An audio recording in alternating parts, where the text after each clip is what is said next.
তারাপদ রায়ের কবিতা পড়ব। প্রথম কবিতা পাগলা ঘণ্টি। কোথাও বন্ধন নেই, লাল আলো, ট্রাফিকের হাত, সমস্ত নস্যাৎ করে শিরস্ত্রাণ খুলে চলে যাব। আশৈশব আমারও আকাঙ্ক্ষা ছিল আগুন নেভাবো, দ্রুত শ্বাস দমকলে অগ্নিকাণ্ডে বন্দিনী দৈবাত। অথচ সার্কাস নয়, মসৃণ দড়ির সিঁড়ি ধরে পাঁচতলার ছাদ থেকে প্রিয়তমা সুন্দরী তোমারে বুকে করে নিয়ে আসবো দগ্ধ প্রেম উজ্জ্বল উদ্ধার। পাগলা ঘণ্টিতে বাজা ভালোবাসা প্রেয়সী আমার। সবুজ গোলাপ। কোন সূত্রে আত্মীয়তা হয়েছিল? এক এক সময় সব অবিচ্ছিন্ন জট। রঙিনতা, দিদিমার বোনা নরম কাঁথার গায়ে নীলপদ্ম, সবুজ গোলাপ। শীতের বিছানা জুড়ে ফুল পাতা অলিক কাননে সমস্ত শরীর ঢেকে শুয়ে তো আছো। পায়ের গোড়ালি রূপোর টাকার মতো অসতর্ক, কখন গড়ায় গোপন সিন্দুক থেকে। হঠাৎ গোলাপ বন থেকে তুমি বলো, চোখে লাগে তোমার কাঁথায় এত ফুল। সুতো ছিঁড়লে পুরনো তেলচিটে শাড়ি, অস্পষ্ট অশ্লীল কাপড়ে কিসের দাগ? এ কাপড়ে এত ভালো কাঁথা? দিদিমার মতো তুমি কবে বুড়ি হবে? ঝাপসা চোখে মোটা কাঁচ, মিহি সূচে তুমি কিছু চিকনের কাজ করে রেখো। পুরুষানুক্রমে আমি তোমার উষ্ণতা সব পরিচয় ভুলে। তুমি কবেকার বিছানায় কত উষ্ণ হয়েছিলে, কিছুই না ভেবে শুধু শুধু ব্যবহার করে যাব নীলপদ্ম, সবুজ গোলাপ।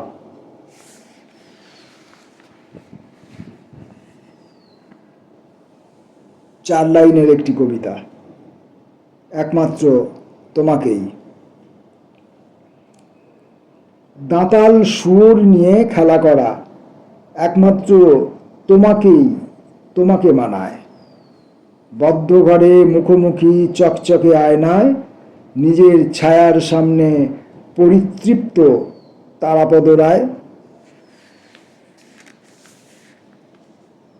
পরের কবিতাটি জীবনানন্দ দাশ, 1962। স্যার, বারান্দায় একটু অপেক্ষা করুন, দু লাইন লিখে নিতে দিন। একটু একটা লিখতে দিন, আপনার উৎপাতে বড় ব্যতিব্যস্ত আছি। 8 বছর আগেকার লাশ কাটা ঘর থেকে রক্তমাখা ঠোঁটে প্রত্যেক রাত্রিতে কেন? প্রত্যেক রাত্রিতে কোনো পরিচয় নেই, কোনো আত্মীয়তা নেই কেন আমার ঘরের মধ্যে? কেন? দয়া করে বারান্দায় অপেক্ষা করুন।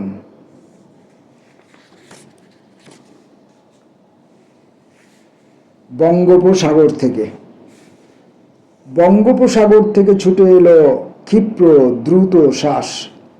চুনি গোস্বামীর মতো সাবলীল সহজ বাতাস নগরীর সমস্ত গ্যালারি ভরে গেছে মন্ত্রমুগ্ধ দর্শকেরা। সবুজ হাওয়া কি জানে আজ অসম্ভব ঘরে ফেরা? লবণাক্ত গ্রীষ্মের বিকালে সমুদ্রের শোঁ শব্দ কলকাতার পথে পথে ভাটায় উজানে মজ্জমান কালীঘাট খালে।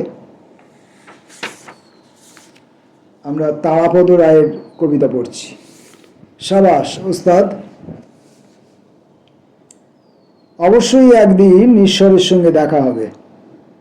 দেখা হলে কাঁধে হাত রেখে বলবো, সাবাস ওস্তাদ, কি কল বানিয়ে দিলে। ফিলিপস অসরামের চেয়ে ঢের ভালো। এখনো তোমার সূর্য এত লক্ষ বৎসরেও ফিউজ হলো না। ফিলিপস অসরাম এ সমস্ত বাল্ব ছিল আর কি, সেই বাল্বগুলো ফিউজ হয়ে যায়, কিন্তু সূর্যটি ফিউজ হচ্ছে না, এটাই বক্তব্য। ঈশ্বরের দয়া। কিঞ্চিত রৌদ্রের সঙ্গে 4-5টি ফড়িং মিশিয়ে ঈশ্বর বললেন ডেকে, ওহে, তোমার বাড়ির সামনে ফাল্গুন দেখো হে। ভালোই করলেন প্রভু, বড় বেশি নিঃসঙ্গ ছিলাম। উঠোনের চাপা গাছ মনোরমাদের ছাগ শিশু আগাগোড়া চিবিয়ে খেয়েছে। সঙ্গিনী পিঙ্গলা বিড়ালিনী সাম্প্রতিক মাৎসাভাবে সেও নিরুদ্দেশ। এসো হে ফড়িঙ্গন, খেলা করো গুল্মশূন্য আমার উঠানে। কিঞ্চিত রৌদ্রও থাক প্রতিবেশী শীত অবসানে, রৌদ্রের আসঙ্গ বড় সুখ মনে আনে। পঞ্চায়েতের নিকট চৌকিদারের আর্জি। বল্লম গিয়েছে চুরি কাল রাতে, নীল পাগড়ি কেটেছে ইঁদুরে। আপনাদের গায়ে বড় তস্কর ইঁদুর মহাশয়। সামান্য 18 টাকা বেতনে কি এত সহ্য হয়? তার ওপর ওই যে বাঁশের ঝোপ শ্মশানের ধারে, যত সব বদমায়েশ ভূতের ব্যাসাতি চৌকিদার পর্যন্ত মানে না। বাঁশঝাড়ে অন্ধকারে ভুল করে চাঁদ যদি ঢোকে, চাঁদটাকে জাপটে ধরে কি ভীষণ চাঁদের চিৎকার। ভয় পেয়ে পাখিগুলো কোকিয়ে কোকিয়ে কেঁদে ওঠে মধ্যরাত্রে। এইসব ভালো লাগে কার? শেক্সপিয়ার ও প্রতিবেশিনী। শেক্সপিয়ারের মতো সস্তা নও তুমি, 7 শিলিংয়ে তোমাকে যাবে না কেনা। লাল রিবনের দুঃসাহস, রূপোর কাঁটায় ফুল, বাগান শিয়রে নিয়ে তুমি ঘুমাও অথবা হাঁটো। ঘুমের আগে কি চুল খোলো? তখন বাগান বুঝি মালঞ্চই সমস্ত শরীর। তোমার মালঞ্চ আমি কখনো দেখি না। লোকে যাকে অভিজ্ঞতা বলে সেও কিছু নয়। ফাল্গুন নিশীথে শুধু লাল রিবনের দুঃসাহস দেখি। দেখি ফুল, রূপো বা রূপোর কাঁটা শতবর্ষে সুশ্রী গ্রন্থাবলী কেমন সহজে বেচে প্রেম, দুঃখ, ঘৃণার আখ্যান।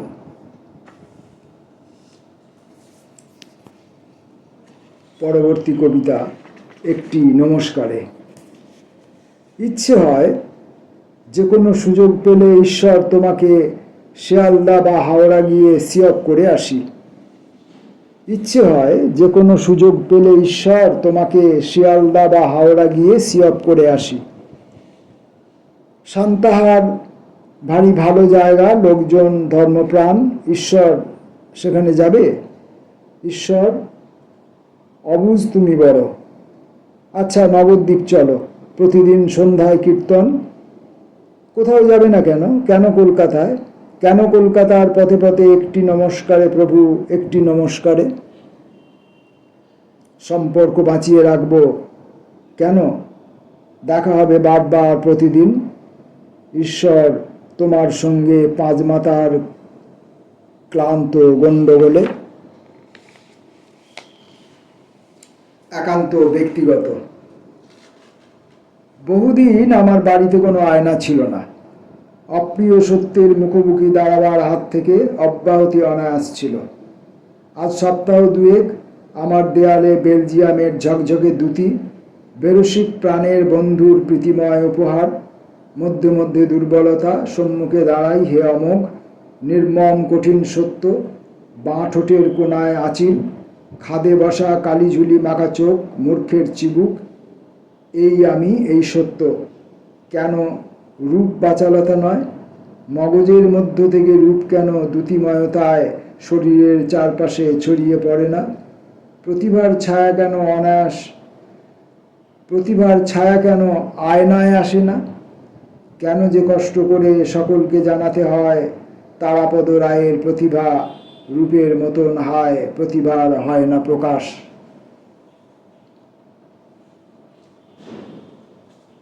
খেজুরের বনের ভিতরে চাঁদ। কোনো সমস্যাই কিন্তু খেজুরের বনের ভিতরে লটকানো চাঁদের চেয়ে জটিল ছিল না। ছিল না অধিকতর রহস্যময়তা আর কোনো সমাধানে। অথচ চাঁদের কোনো ভাবনা নেই। তিথি বুঝে নিয়ে রাত 12টায় কিংবা 1:30টায় শেয়াল ডাকার সাথে সাথে খেজুরের কাঁটা খুলে সাবলীল এসেছে বেরিয়ে। আমাদের সমস্যা সমূহ থেকে যায় চারিদিকে খেজুর বন একটি একটি কাঁটা খুলে খুলে কখনো বেরিয়ে আসি, যোগ্যতা হবে না।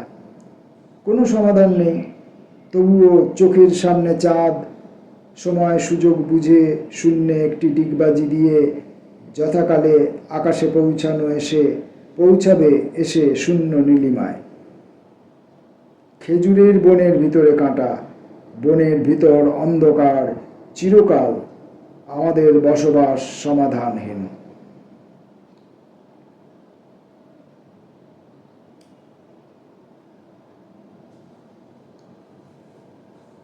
ছাদে সবুজ, গায়ে হলুদ।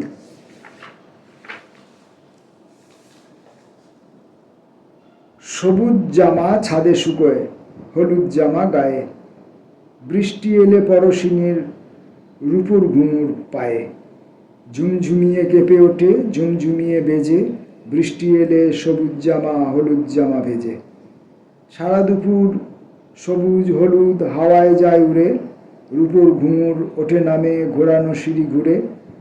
ছাদে সবুজ, গায়ে হলুদ, বৃষ্টি পায়ে পায়ে, পরশিনের রূপোর ঘুঙুর হাওয়ায় উড়ে যায়। বৃষ্টি এলে ঝুমঝুমিয়ে বেজে, সবুজ জামা ছাদে শুকায়, হলুদ জামা ভেজে। আজকের মতো শেষ কবিতাটি ভোরবেলা। স্বপ্নেও দিয়েছ ফাঁকি, আসছি বলে যেই মাত্র এলে ঘুম ভাঙল। এখন নির্মম অন্ধকার চতুর্দিকে প্রার্থনীয় ছিল, কিন্তু স্বচ্ছ ভোরবেলা তোমার শূন্যতাবোধ, জানালায় শেষ রাতের হাওয়া, মৃদু আলো। পাখি ডাকে কি ডাকে না, কাদের বাড়ির পাখি, কাদের বনের পাখি, কাদের খাঁচায় চিরকাল থেকে যায়। চিরকাল স্বপ্নের ভিতরে দেখা হয়, ঘুম ভাঙল স্বচ্ছ ভোরবেলা। নমস্কার।